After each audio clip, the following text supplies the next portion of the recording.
स्वागत है दोस्तों एक्सीलेंट क्लासेस में। एक्सीलेंट क्लासेस की तरफ से मैं हरिओम गुप्ता आपका बहुत बहुत स्वागत करता हूं।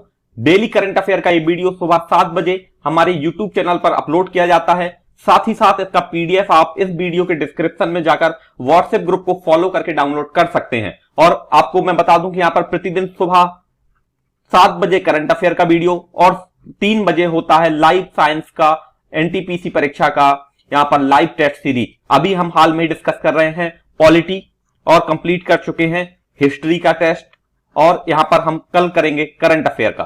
तो इस तरह से यहां पर हम डेली यहां पर एक टेस्ट होता है जिसको हम यहां पर लाइव कंडक्ट कराते हैं। इस प्रकार के प्रतिदिन टेस्ट सीरीज को फॉलो करने के लिए आप हमारे चैनल को सब्सक्राइब कर लीजिए, साथ ही साथ बेल आइकन दबा लीजिए ताकि ये टेस्ट लाइव जब भी हो आपको नोटिफिकेशन मिल जाए। आते हैं क्वेश्चन नंबर 1 पर। अंतरराष्ट्रीय परमाणु हथियार उन्मूलन दिवस कब मनाया गया? तो आपको मैं सबसे पहले इंपॉर्टेंस बताता हूं कि परमाणु हथियारों का उन्मूलन क्यों आवश्यक है। जैसे कि हम जानते हैं कि हिरोशिमा और नागासाकी शहर पर जो कि जापान के हैं, अमेरिका ने परमाणु बम गिराया था और जहां परमाणु बम गिरा है अभी तक वहां जीवन सही से नहीं चल पा रहा है। तो परमाणु हथियारों का उन्मूलन बहुत आवश्यक है। सभी देशों के पास परमाणु हथियार हैं।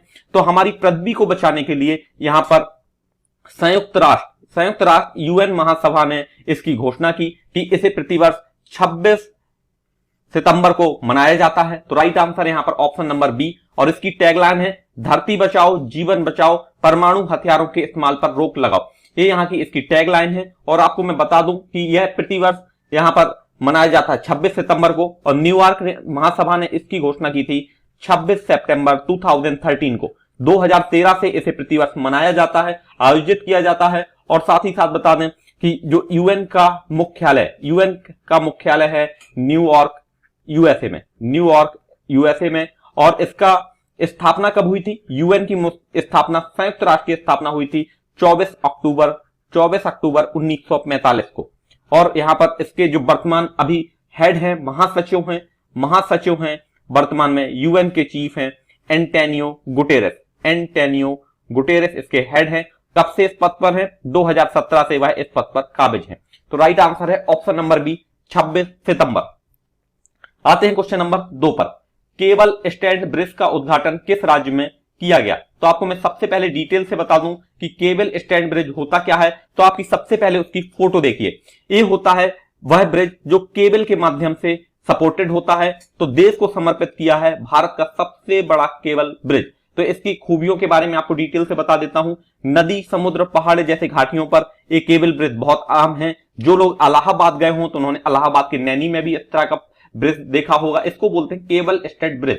एक केबल के माध्यम से सपोर्टेड होता है और वर्तमान में इंडिया का सबसे बड़ा केबल स्टैंड ब्रिज हाल में ही यहां पर उसका उद्घाटन हुआ है। तो आपको मैं डिटेल से बता देता हूं डियर एस्पायरेंट कि यह पुल बेसिकली अभी हाल में ही बनाया गया है, सबसे लंबा पुल। तो यह बनाया जा रहा है तेलंगाना में। राइट आंसर है हमारा ऑप्शन नंबर बी। आपको मैं तेलंगाना के बारे में डिटेल से बता दूं तो तेलंगाना है हमारा 29वां राज्य। और इसको कब बनाया गया था? तो इसको बनाया गया था 2 जून 2014 में। और इसके वर्तमान मुख्यमंत्री कौन है? वर्तमान मुख्यमंत्री हैं के चंद्रशेखर राव यहाँ के मुख्यमंत्री हैं। और यहाँ के गवर्नर के बारे में बात की जाए तो वह है तमिलिसई सौंदरराजन यहाँ के राज्यपाल हैं। और हाल में ही इसकी 2014 के बाद यहां पर सबसे बड़ा पुल बनाया जा रहा है जो केबल स्टैंड ब्रिज होगा।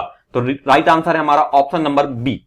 आते हैं क्वेश्चन नंबर 3 पर। गैर संक्रामक रोग की रोकथाम नियंत्रण के लिए किस राज्य ने पुरस्कार जीता है? तो यहां पर हम बात करेंगे गैर संक्रामक रोग के बारे में। कोरोना कैसा है? कोरोना है पेनिडेमिक। कोरोना ऐसा संक्रमक रोग है जो पूरे वर्ल्ड में फैल चुका है। और ये कहां से हुआ था? कोरोना स्टार्ट हुआ था वुहान सिटी से और अब पूरे वर्ल्ड में फैल गया है। लेकिन हम यहां पर बात कर रहे हैं गैर संक्रामक। तो आप सबसे पहले हम उस स्टेट की यहां पर फोटो देखते हैं। बेसिकली ये यहां का स्टेट को आप देखकर समझ गए होंगे। We are talking about Kerala. तो यहां पर राइट आंसर है हमारा ऑप्शन नंबर सी केरल। आपको मैं डिटेल से बता दूं कि केरल गैर संक्रामक रोगों की रोकथाम नियंत्रण हेतु पहले नंबर पर रहा है। और यहाँ के जो राज्यपाल हैं वह है पी सतीशिवम यहाँ के राज्यपाल हैं। और यहाँ के मुख्यमंत्री हैं पिनराई विजयन। तो यहाँ पर राइट आंसर है ऑप्शन नंबर सी। आते हैं क्वेश्चन नंबर 4 पर। क्वेश्चन नंबर 4 है हमारे यहाँ पर पर्यावरण उद्योग को पुनर्जीवित करने के लिए। कौन सा उद्योग? पर्यटन उद्योग को, टूरिज्म को पुनर्जीवित करने के लिए किस राज्य सरकार ने ऋण प्रदान करने की घोषणा की है। आपको मैं बता दूं कि सारे के सारे पर्यटन से संबंधित यहां पर बिजनेसेस बुरी तरह प्रभावित हुए हैं कोरोना महामारी के कारण। जो भी यहां पर व्यवसाय हॉस्पिटैलिटी से रिलेटेड थे, जो भी यहां पर्यटन से, मनोरंजन से, और यहां पर जो लोग आते थे यहां पर बहुत भारी संख्या में, बहुत बुरी तरह प्रभावित हुए हैं। ऐसे बहुत से, जैसे सिनेमा हॉल्स हो गए, सिनेमा हॉल्स, रेस्टोरेंट्स, और पर्यटन के लिए बहुत सारी प्लेसेस जैसे गोवा में बहुत सारे restaurant, cinema halls, malls etcetera corona के कारण ये बहुत बुरी तरह बर्बाद हो गए हैं। तो इन सभी चीजों को पुनर्जीवित करने के लिए, रिवाइव करने के लिए किस राज्य सरकार ने ऋण देने की घोषणा की है, तो आप सबसे पहले उसको देखिए मैप पर। अब आप समझ गए होंगे कि हम किस स्टेट की बात कर रहे हैं। तो we are talking about which state? We are talking about Meghalaya. तो राइट आंसर है हमारा option number B, Assam. Assam में पर्यटन को पुनर्जीवित करने के लिए सरकार ने ऋण प्रदान करने की घोषणा की है। आपको मैं असम के बारे में डिटेल से बता देता हूं, असम से रिलेटेड डिटेल्स। असम के वर्तमान राज्यपाल हैं जगदीश मुखी। जगदीश मुखी यहां के राज्यपाल हैं। यहां के मुख्यमंत्री कौन है? यहां के मुख्यमंत्री हैं सर्बानंद सोनोवाल। सर्बानंद सोनोवाल यहां के मुख्यमंत्री हैं, और इनको आप जरूर याद कर लें कि ये हैं हमारे जगदीश मुखी असम के राज्यपाल, सर्बानंद सोनोवाल है मुख्यमंत्री, और यहां का विधानमंडल है एक सदनी। राइट आंसर है ऑप्शन नंबर बी।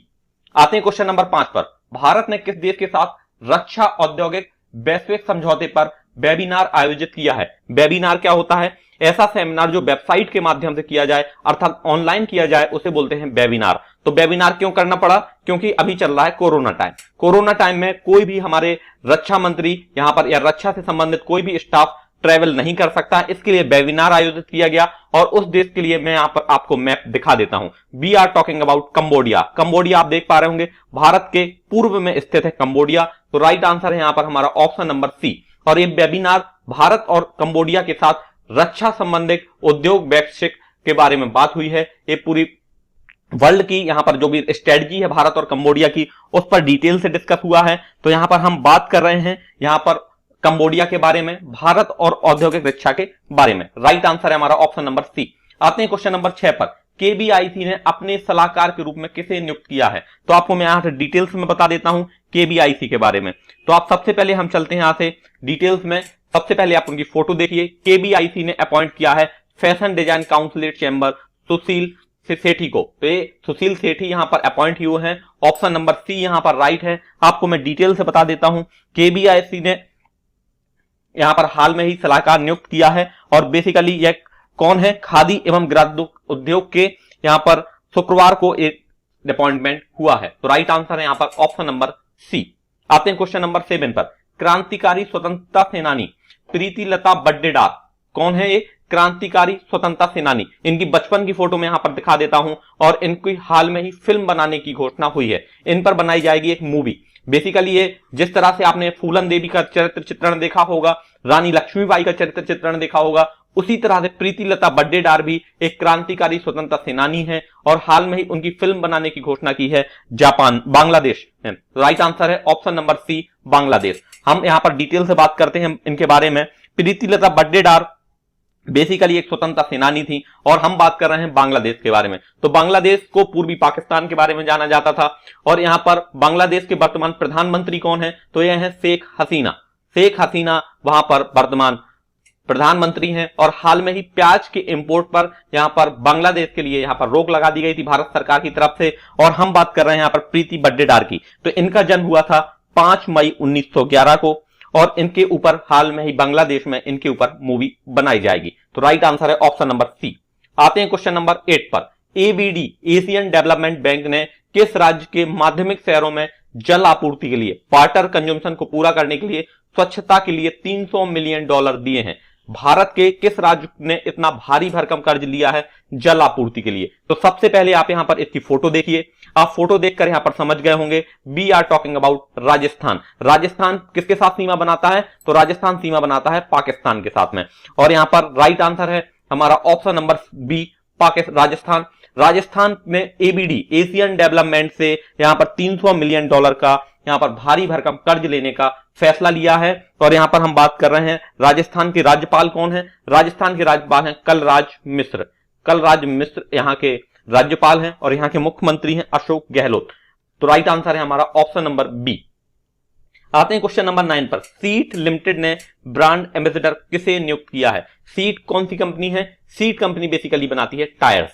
तो ये टायर मैन्युफैक्चरिंग कंपनी है, टायर बनाती है व्हीकल्स के, और ये बेसिकली रबर मैन्युफैक्चरिंग में भी काम करती है। और हाल में ही इसने अपने ब्रांड एम्बेसडर नियुक्त किए हैं। तो आप यहां पर इनकी फोटो देखिए, तो इनको फोटो देखकर आप पहचान गए होंगे। यहां पर इन्होंने एक एलियन का रोल निभाया है, तो आप इनकी फोटो देखकर पहचान गए होंगे। ये रोबोट के फॉर्म में है, और ये हैं आमिर खान।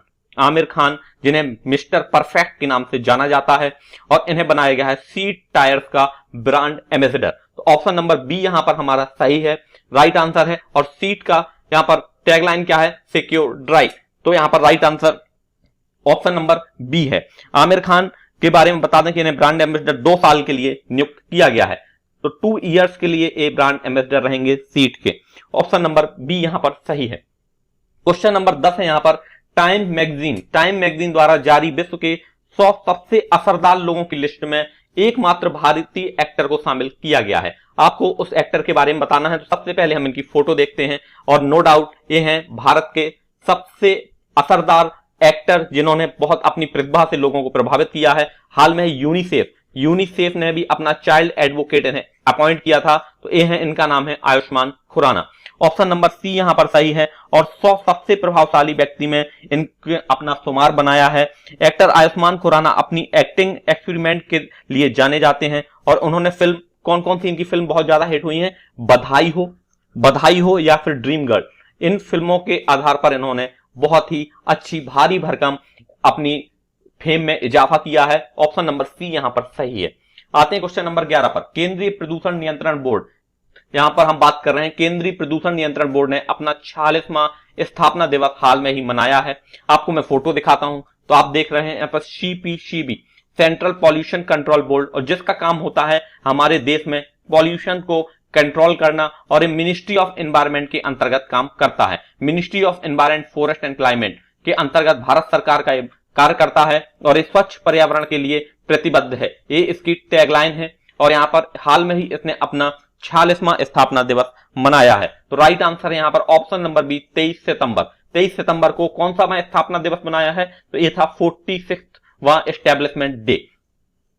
आते हैं क्वेश्चन नंबर 12 पर। किस डिजिटल पेमेंट ऐप ने टोकन जारी करने की घोषणा की है? तो आपको मैं बता दूं, हाल में ही पेटीएम को गूगल प्ले स्टोर से ब्लॉक कर दिया गया था, और उसने ब्लेम लगाया था गूगल पर, क्योंकि गूगल की पेमेंट ऐप है गूगल पे पर लगाया था कि पेटीएम ने ब्लेम लगाया था। पेटीएम के हेड कौन है? विजय शेखर शर्मा इसके हेड हैं। और हम बात कर रहे हैं किस डिजिटल पेमेंट ऐप ने टोकन जारी करने की घोषणा की है। तो आप सबसे पहले इनकी फोटो देखिए, ये है गूगल पे। तो ये गूगल की सुविधा है जिसके माध्यम से पेमेंट वगैरह सेटल होते हैं। और गूगल के सीईओ कौन है? तो गूगल के सीईओ हैं सुंदर पिचई यहां पर गूगल के सीईओ हैं। और हाल में ही गूगल ने यहां पर भारत और बांग्लादेश ने बाढ़ से निपटने के लिए भी गूगल के साथ समझौता किया था। तो राइट आंसर है हमारा option number B, Google Pay. Option number B यहां पर हमारा सही है, Google Pay is right here. Option number B यहां पर हमारा सही है। क्वेश्चन नंबर 13 पर आते हैं। डीआरडीओ ने अभ्यास का सफलतापूर्वक परीक्षण कहां किया है? तो आपको मैं सबसे पहले दिखाता हूं ये अभ्यास क्या है। तो अभ्यास बेसिकली मिसाइल है जिसे डेवलप किया है डीआरडीओ ने, डिफेंस रिसर्च डेवलपमेंट ऑर्गेनाइजेशन की तरफ से ये अभ्यास मिसाइल हाल में ही सफलतापूर्वक परीक्षण किया गया है। अब आपको यहां पर बताना है किस जहां पर इसका स्थापन हुई है। यहां पर हुआ है ओडिशा में। ओडिशा में कहां है? ओडिशा में है डॉक्टर एपीजे अब्दुल कलाम द्वीप, जहां पर डीआरडीओ का टेस्टिंग रेंज है। और हम यहां पर बात कर रहे हैं अभ्यास। ओडिशा से रिलेटेड क्वेश्चन हमने और भी देखे थे। मोहम्मद रफीक को यहां पर अपॉइंट किया गया है मुख्य न्यायाधीश हाई कोर्ट का। और साथ ही साथ मोबाइल जीवन पहल यहां पर ऐप भी शुरुआत की गई ओडिशा की तरफ से। तो यहां पर राइट आंसर है ऑप्शन नंबर सी। आते हैं क्वेश्चन नंबर 14 पर। अम्मा मोबाइल राशन शॉप किस राज्य में लॉन्च की गई हैं? तो सबसे पहले हम उस स्टेट के बारे में देख लेते हैं। उस स्टेट को देखकर आप पहचान गए होंगे। जैसे ही हम मैप में स्टेट को देखेंगे तो यहां पर एक एसोसिएट हो जाएगा, हमें याद करने में सुविधा होगी। We are talking about Tamil Nadu में ये अम्मा राशन शॉप हाल में ही लॉन्च की गई है। ऑप्शन नंबर सी यहां पर हमारा राइट है, तमिलनाडु यहां पर करेक्ट आंसर है। अब यहां पर तमिलनाडु से रिलेटेड डिटेल्स में आपको बता दूं, तमिलनाडु के जो वर्तमान मुख्यमंत्री हैं वह हैं के पलानीस्वामी। के पलानीस्वामी यहां के मुख्यमंत्री हैं और यहां के राज्यपाल हैं बनवारीलाल पुरोहित। बनवारीलाल पुरोहित यहां के राज्यपाल हैं और हाल में ही अम्मा मोबाइल राशन शॉप की लॉन्चिंग की गई है तमिलनाडु में। ऑप्शन नंबर सी यहां पर हमारा सही है। आते हैं क्वेश्चन नंबर 15 पर। यह है आज का हमारा लकी क्वेश्चन। संयुक्त राष्ट्र पर्यावरण कार्यक्रम यूएनईपी ने भारत के क्षेत्रीय राजदूत रीजनल एम्बेसडर किसे नियुक्त किया है? तो एक किया है महज 17 साल की इस लड़की को। इस लड़की ने यूएनईपी में अपना रीजनल एम्बेसडर पद सिक्योर किया है। और यहां पर यूएनईपी का हेडक्वार्टर कहां है? UNEP United Nation Environment Programme का हेडक्वार्टर है नैरोबी केन्या में। नैरोबी केन्या में इसका हेडक्वार्टर है। और आपको बताना है इस लड़की का नाम, जो 17 साल की एज में महज यूएनईपी की राजदूत नियुक्त की गई हैं, भारत की क्षेत्रीय राजदूत। तो इनका नाम आप कमेंट सेक्शन में बता दीजिए, बहुत ही इंपॉर्टेंट है आपके एग्जाम पॉइंट ऑफ व्यू से। तो ये था आज का हमारा करंट अफेयर का वीडियो। उम्मीद करता हूं आपको वीडियो पसंद आया होगा। अपने दोस्तों को एक बार शेयर कर दीजिए और यदि आप इस चैनल पर नए हैं तो इस लाल बटन को दबाकर सब्सक्राइब कर लीजिए। तो thank you for watching, have a awesome day.